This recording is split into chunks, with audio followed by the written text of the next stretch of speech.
celebrate with your hands up and heads up in the air like my real champions. Come on, let's celebrate like champions.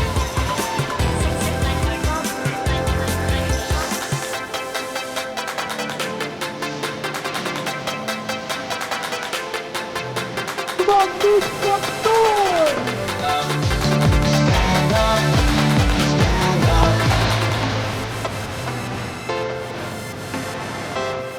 Are you tired or inspired?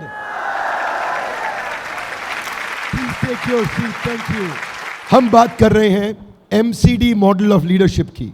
MCD, हाथ आगे लाइए. Leadership में 3 stages. कितनी stages?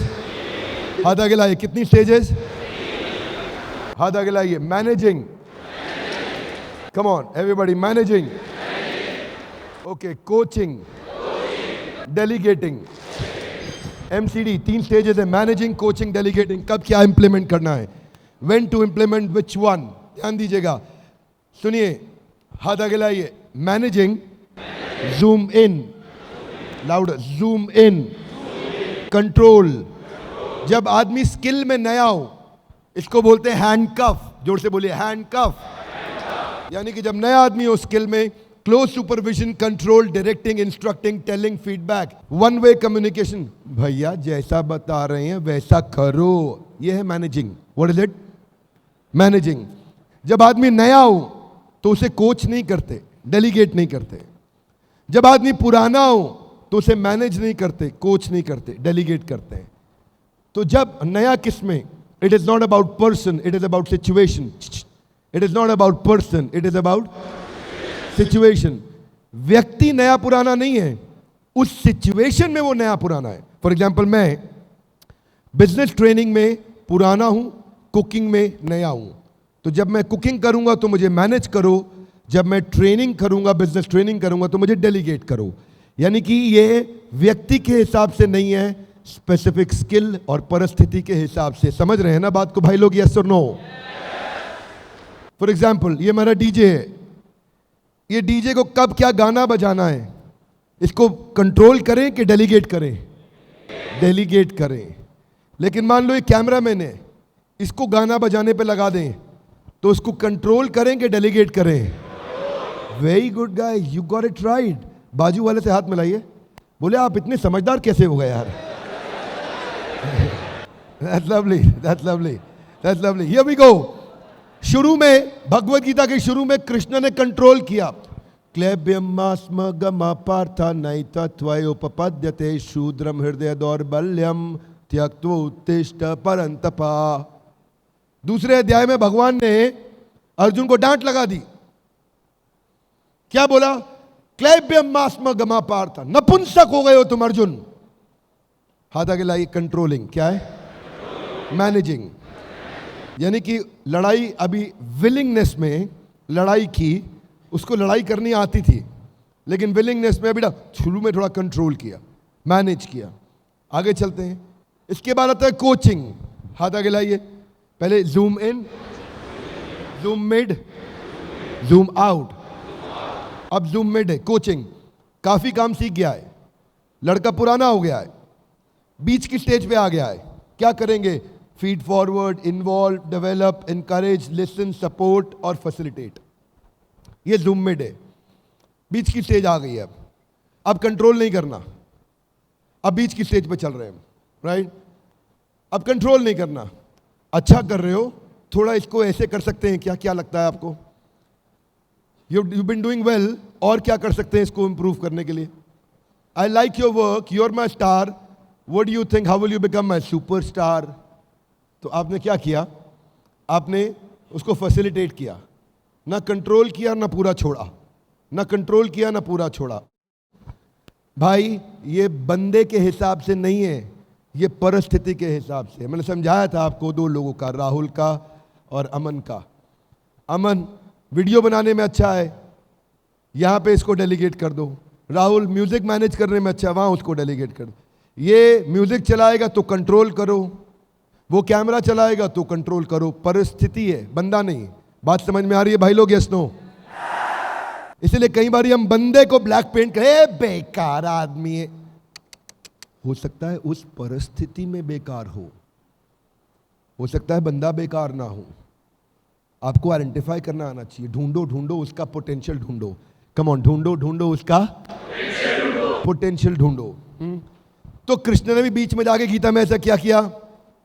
अब भगवान भगवत गीता के बीच में आए, पूरा भगवत गीता भगवान ने आराम से कोच किया, आराम से चलाया।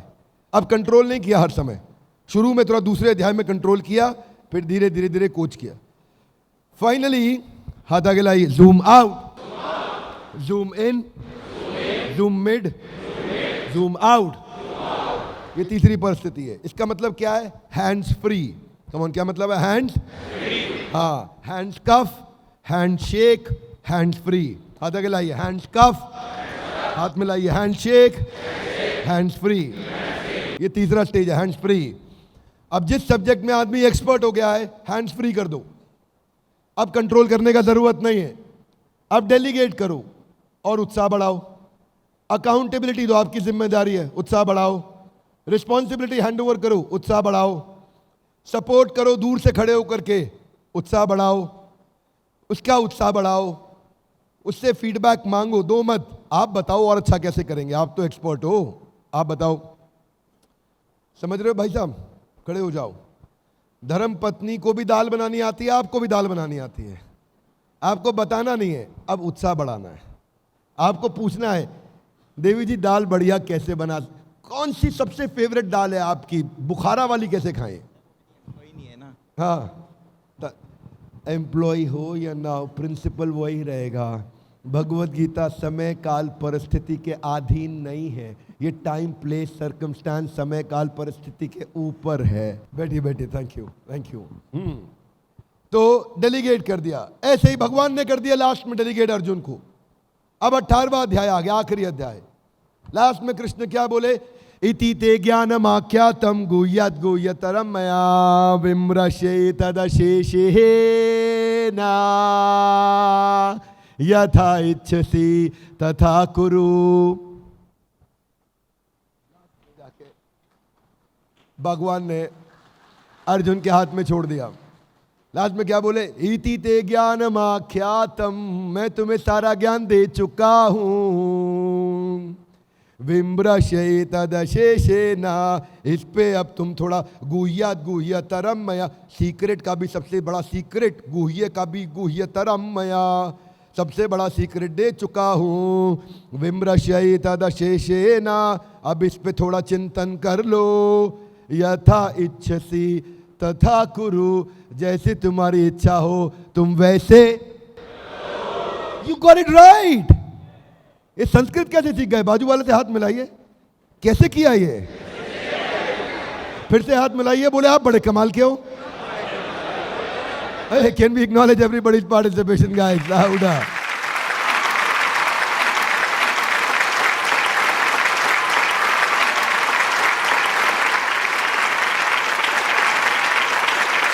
एक्सपेक्टेशन लेके आया था मैं 50-60% का, पर यहाँ पे आके ऐसा लगता है कि 110-120% पे हूँ मैं। एक टाइम पे जॉब करता था, लेकिन मैं उनका वीडियोस देखने की वजह से मैं बिज़नेस का डिसीजन ले पाया और आज अपने बिज़नेस में ग्रो कर और यहाँ तक पहुँच गया हूँ।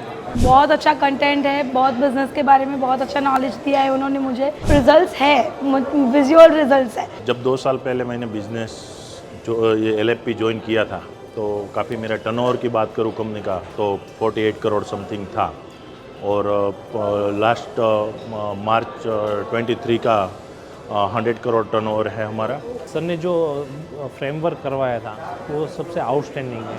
जो अपना बिज़नेस का कोर जानेंगे ना, तो ही हम सही से बिज़नेस कर पाएंगे। और मैं तो चाहता हूँ कि हर एक बिजनेसमैन को ऐसे सेमिनार करने चाहिए। जो लीडरशिप फनल प्रोग्राम है, ये इसकी लर्निंग अनबिलीवेबल है। जो भी उन्होंने हमारी प्रॉब्लम्स को केटर करके, कंसीडर करके जो सॉल्यूशंस दिए, that was really amazing. Live देखने में ये रहता है, हम डायरेक्टली इंटरेक्शन कर सकते हैं, क्वेश्चन पुट अप कर सकते हैं, देखते हैं यहाँ पर कितना क्राउड है, इतने बड़े बड़े बिजनेसमैन। ये ऐसा नहीं है कि यूट्यूब में जैसे लोग कहते हैं यूट्यूब है भाई कर दिया होगा क्रिएट, ऐसा नहीं है। यहाँ पर बड़े से बड़ा, छोटे से छोटा जो स्टार्टअप करना चाहते हैं, जिसने अभी सोचा ये सबके लिए। LFP प्रोग्राम अच्छा है। अगर आपको काफ़ी दिक्कतें आ रही हैं अपने बिजनेस में, मैनेजमेंट में, एडमिनिस्ट्रेशन में, तो आप इसको ज्वाइन करिए।